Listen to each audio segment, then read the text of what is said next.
Welcome to Dreamed It, Then Real Lifed It, the podcast where we dive deep into the journey from vision to reality. I'm Kelly Jackson, your guide on this path of self-discovery, transformation, and intentional living. Here, we explore everything from mindset shifts and personal growth to spiritual alignment and entrepreneurship, sharing insights, stories, and actionable wisdom to help you live a life in harmony with your dreams. Every episode will dig into what it means to not only dream big, but to actually consciously create the life you envision. Let's turn your dreams into real life.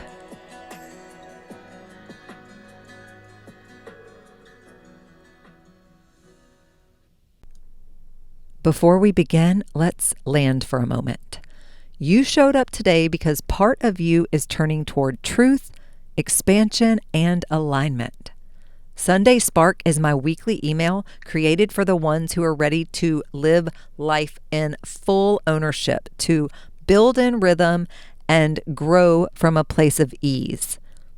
Each letter includes insights, activation prompts, and practical tools woven through my holistic trifecta, which is optimal health, positive relationships, and wealth building. And the best part? It's only 45 to 90 seconds to read. It's a quick spark, a gentle activation, something you can carry into your week. If you want that kind of moment in your inbox every Sunday, you're invited. Sunday Spark is there. It's ready when you are. The link to join is in the show notes. Hey guys, welcome back. I have this hand-lettered design. It was in my journal, and it says, "You can change the world simply by being a kind human."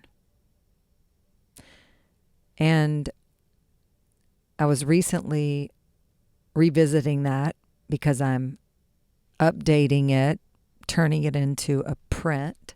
And so I'm sitting there, and so I've been working with it. I've been looking at it. It's been in front of me, and I keep reading it.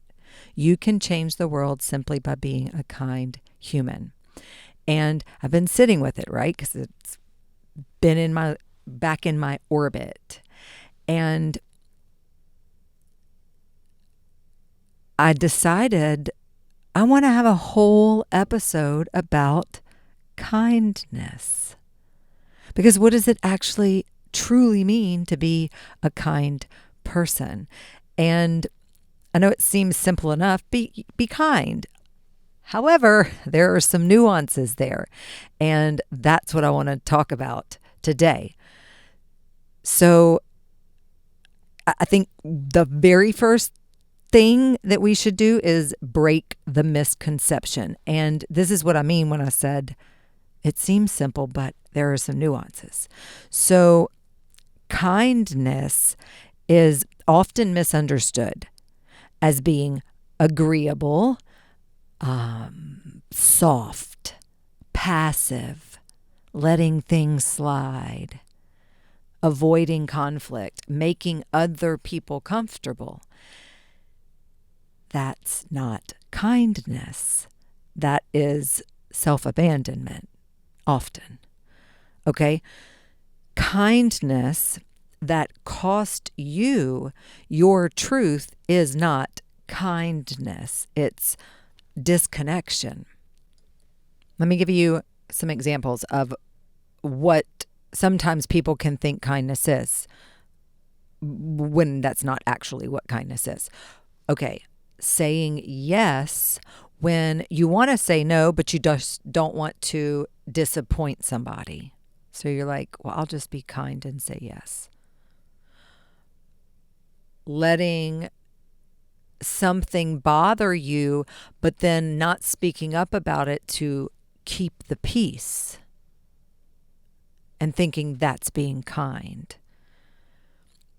smiling and being agreeable when internally you're really feeling resentment, well, then that's not being kind. And avoiding unnecessary conversations because you don't want to seem mean. I know I've done that before, oh, I don't want them to think I'm mean. So you just avoid it. That's not being kind, though. And overexplaining yourself to make sure that everybody understands and approves.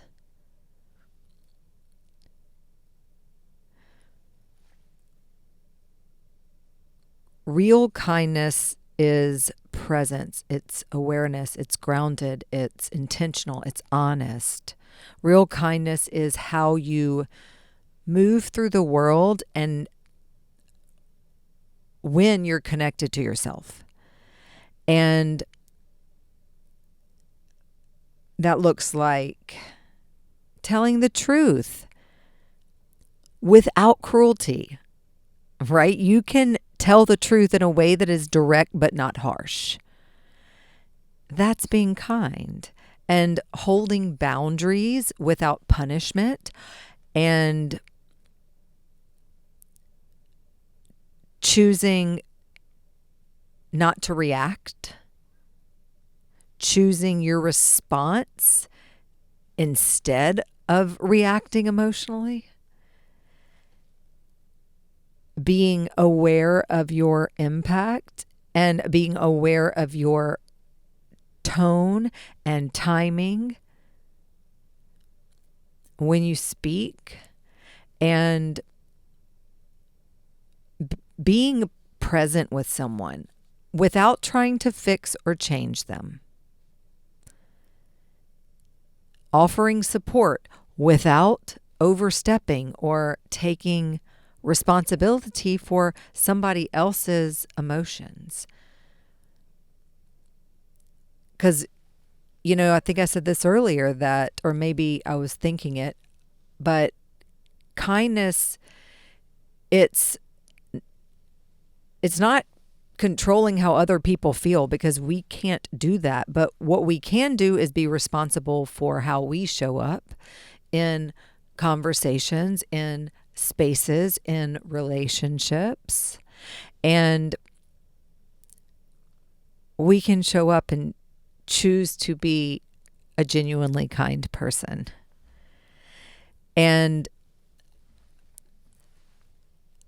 because self-love is my jam, I know it's really important that we take a minute to recognize that kindness starts with the self. You cannot consistently be a kind person externally if you are harsh and critical and disconnected internally. So just like the work that we do inside of Self-Love Uni, or really any of the work, because again, being holistic lifestyle, that being the realm that I operate within, this is important, guys. Self-trust, nervous system, awareness, patterns, all of these things that we're always talking about because they're so important.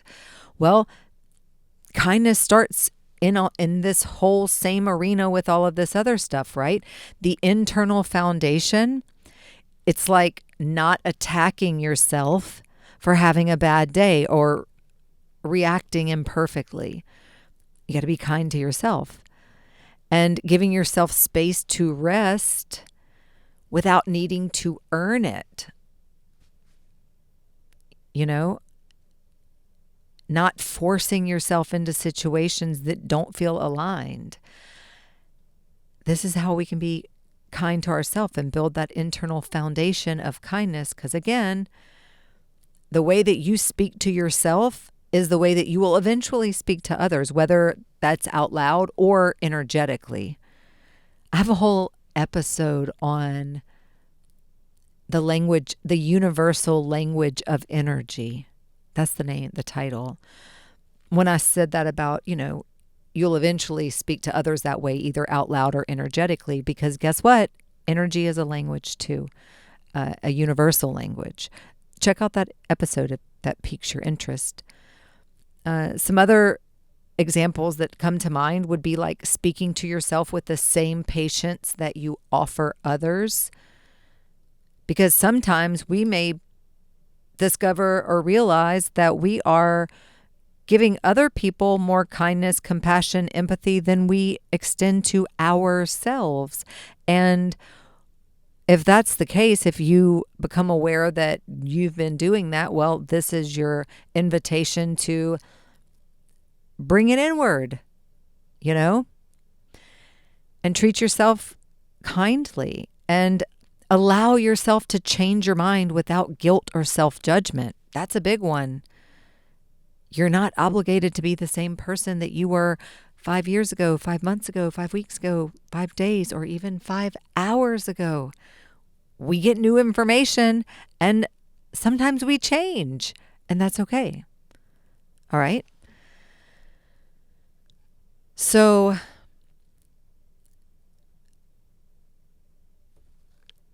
I think a good place to go next would be where people get stuck. Because this is where it gets real. Okay, people can confuse kindness with people-pleasing, avoidance, silence, overgiving, staying in things that don't feel right, even if maybe at one point they did. And a lot of what we call kindness is actually fear. The fear of being misunderstood or rejected. Who wants to be rejected, right? Or disliked. These are common fears, y'all. Like if you feel that way, no shame, because, hey, we're human. This is part of the human experience. The reason I wanted to talk about kindness and kind of talk about where people get stuck and what gets mislabeled as kindness is because if we're aware of it, then we're less likely to confuse kindness with those things I was just saying, like the people pleasing and the overgiving and all of that kind of stuff. So again, like staying in relationships longer than you should because you care, but you care about them. Well, you're not doing anybody any favors by staying because you care or thinking that's the kind choice, right? Or over giving your time or your energy or your attention to anything or one and then calling it generosity. And avoiding boundaries because you don't want to be seen as difficult. Pardon. And silencing your needs to avoid conflict or discomfort, or even thinking that being liked is the same thing as being kind.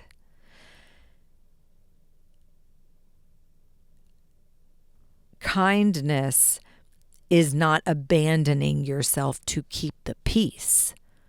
Okay? So ask yourself, like, what am I doing?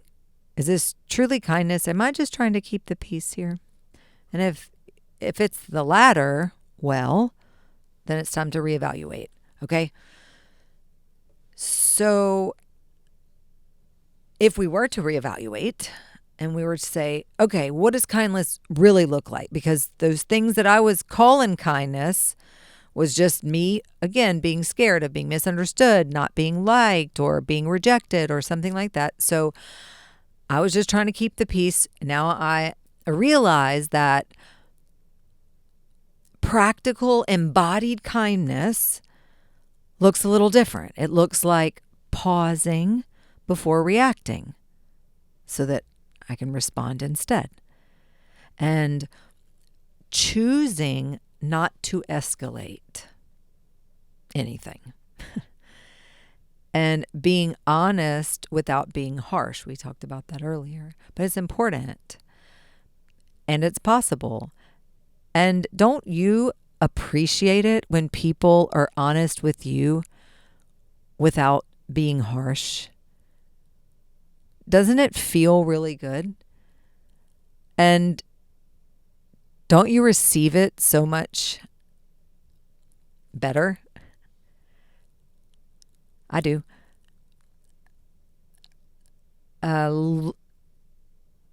Leaving something that isn't aligned without creating destruction. You simply leave with gratitude, and you're not like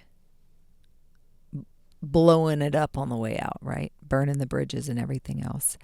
And allowing someone to be where they are without needing to control it or change it. Just simply, okay.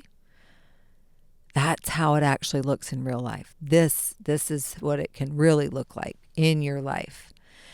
And, letting someone else have their experience without correcting or controlling it. That I kind of said that, but I want to say that again because something just kind of came to my mind of an example.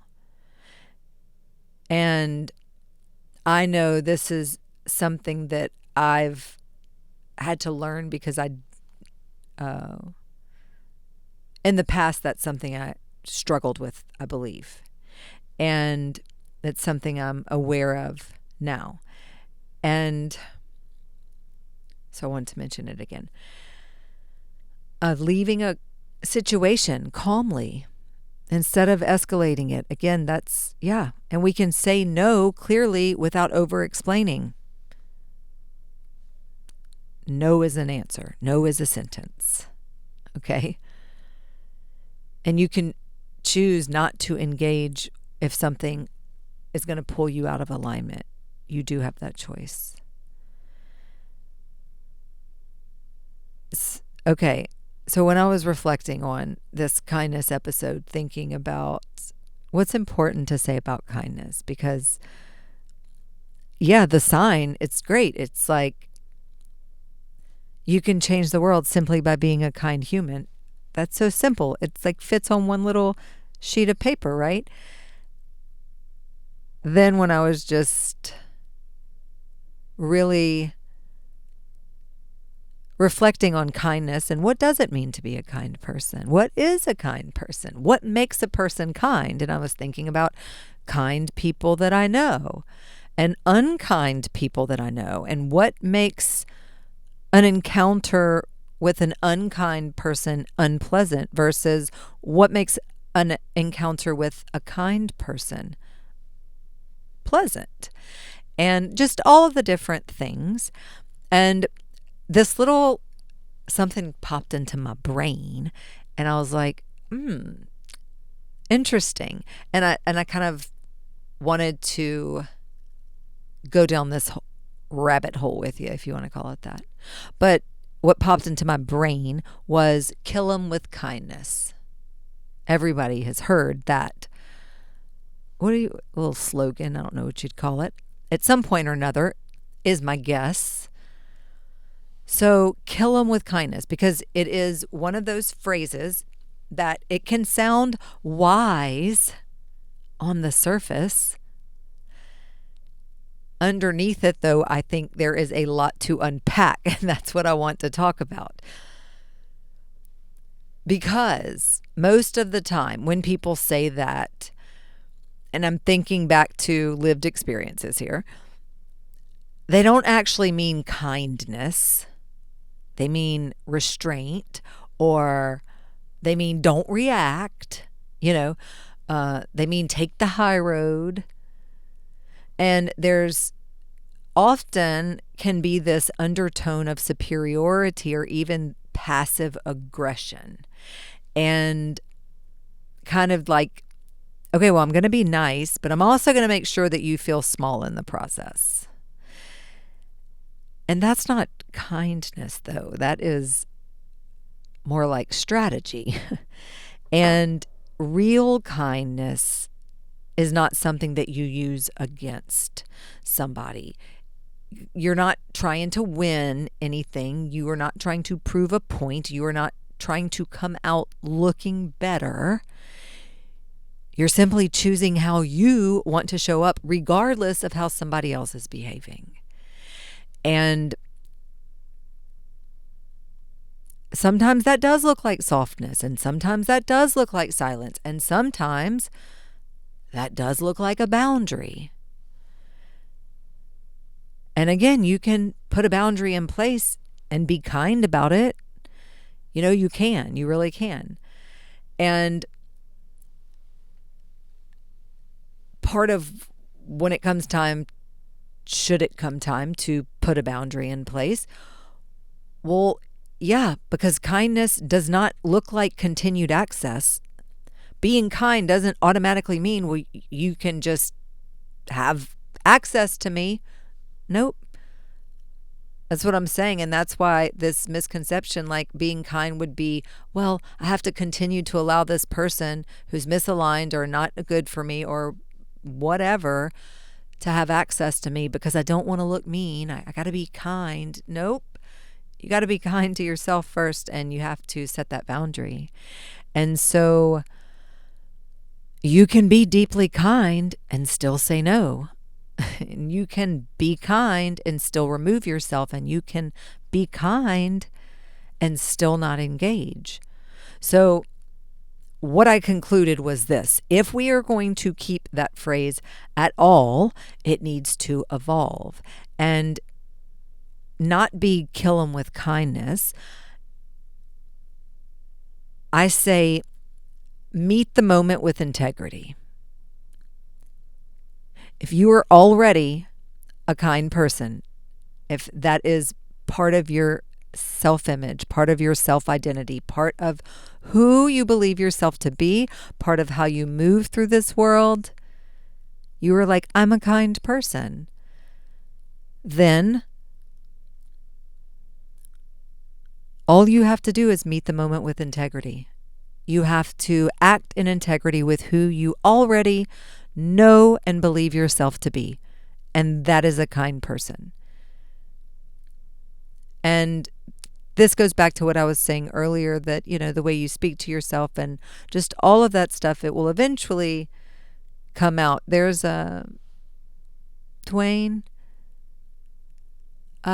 Dyer's has a speech he's done before, and I've referenced it on the podcast once before. I'll reference it again because it's good. But he says, if you squeeze an orange, what's going to come out?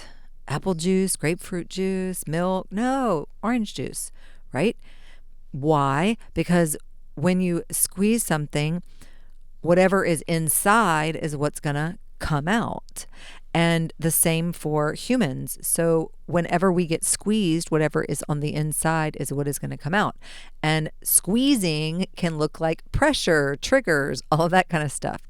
And so if you are in the habit and practice of speaking kindly to yourself and all of that, right? Like all the things we talked about earlier, then when you get squeezed by another, you will still be able to meet the moment with integrity, and you will be that kind person that you are on the inside. However, if you're not doing that work and you're not identifying as a kind person, and when I say doing that work, meaning to keep your inner dialogue in check so that you don't get spiraling into some self-shame spiral or negative self-talk or whatever the case may be, beating yourself up, overthinking, all the things that we do as humans, right?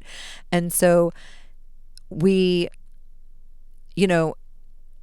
if you have that, if you're not kind to yourself on the inside and you do get squeezed, then eventually, energetically, verbally, whatever, that's going to come out in the way that you interact with the world around you.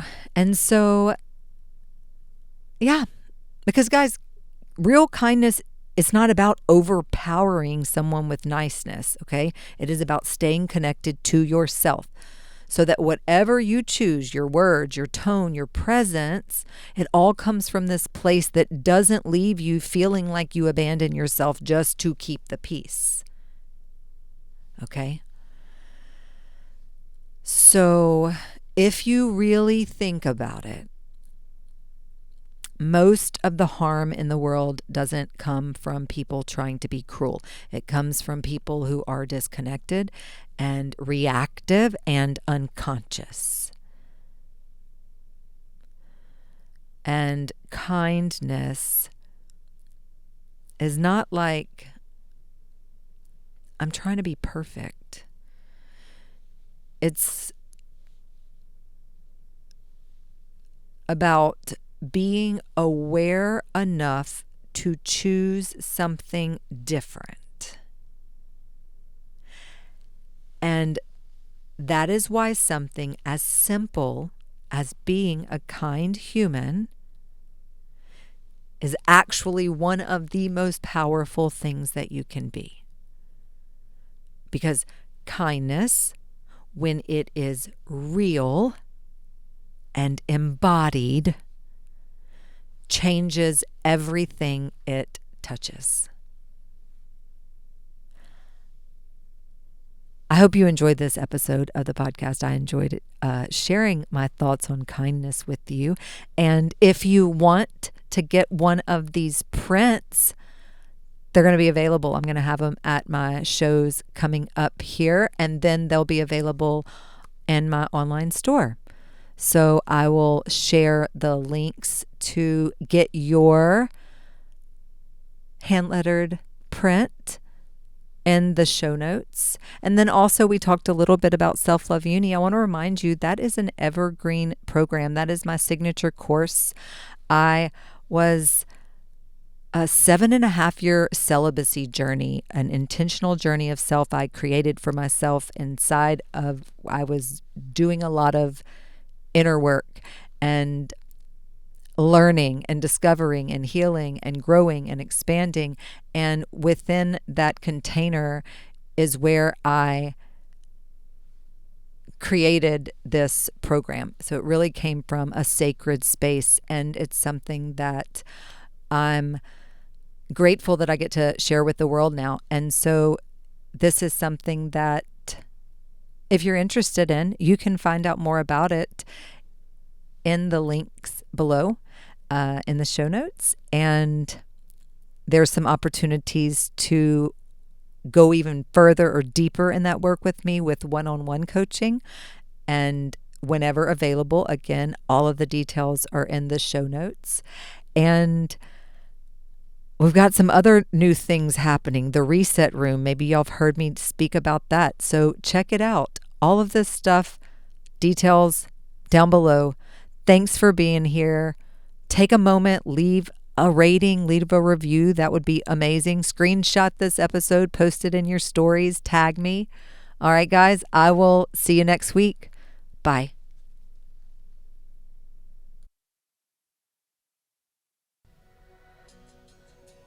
Thank you for tuning in to Dreamed It, Then Real Lifed It.